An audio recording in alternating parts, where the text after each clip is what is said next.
Hi, this is Elliot Haspel and welcome to another edition of Best Practices Weekly. Today we're going to be talking about best practices for teaching reading to students with developmental disabilities. And this comes from an article in The Reading Teacher in which a professor of special education at State University of New York at Oswego talks about a reading lesson structure that can really work well for students with developmental disabilities, and in particular because it helps give these students continual access to text, a lot of support, and even if they're still emerging as their ability to be readers, this is a highly supportive, highly individualized style of teaching a reading lesson, which is going to give students the support that they need. And so the structure, she calls it structured shared reading, which is sort of a shared reading lesson that many teachers know about, but more structured, so the name really does tell what it is. And I'm going to go through the lesson components here. And so first, she starts with rereading familiar books for 3 to 5 minutes. And what this means is it gives the teacher an opportunity to quickly review some good reading habits, attending to print, thinking about using pictures, thinking about whisper reading if you're not sure what a word is, strategies like that. It also gives students an ability to really focus not on reading anything new, but reading something they're already comfortable with. Gets them to really enjoy reading, focus on fluency, focus on being a reader, sets them up for success by giving them something that they're really comfortable with to start with. Then there's sort of a mini lesson on phonemic awareness, phonics, or word work for about 5 to 7 minutes. And this is really aligned with whatever goals you're working on with your students at the time. So if you're working on certain sound spelling patterns, if you're working on thinking about breaking up words into different syllables, whatever it is that is the reading sort of word skill that you're working on with your students, this is the time to really practice that in sort of a mini lesson format.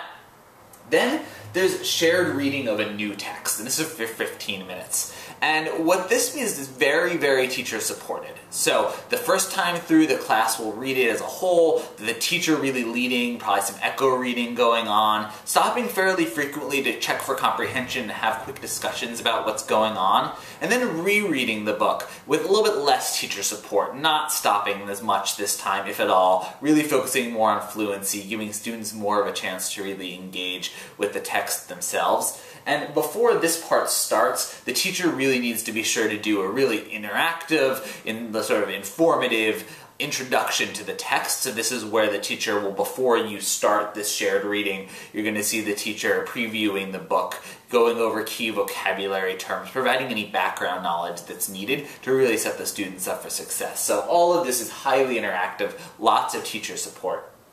And then afterwards is a shared writing connection, and so this is where students are going to co-construct, so either with their peers or as a class, a short writing response to the piece they just wrote, summarizing whatever sort of text you want them to write, and then they'll reread that text with support again. And so what the key features here to make sure that structured share reading is really very, very effective for students with developmental disabilities is, one, having routines. Students need to be using familiar materials, familiar graphic organizers, familiar cues, just making very routine so that students and teacher can really quickly dive into the actual reading and that they're very certain of the structure and they're comfortable with the structure of what they're doing. Next, and perhaps most important, there needs to be explicit and deliberate teacher talk. As you can see throughout this sort of structured share reading lesson, there's a lot of time where the teacher is leading. But teacher also needs to be modeling. What does it look like to have good reading habits? What does it look like to really think about comprehending a text? What does it look like to respond to the text? And then in addition to just modeling, the teacher needs to be very deliberate about prompting the students, inviting them to respond, giving them the beginning of sentences, giving them questions that will set them up for success. So really being very deliberate about what language you as the teacher are going to be using is key to making sure that this lesson structure works out. This is something you might want to think about even planning into the lesson as you're preparing for it.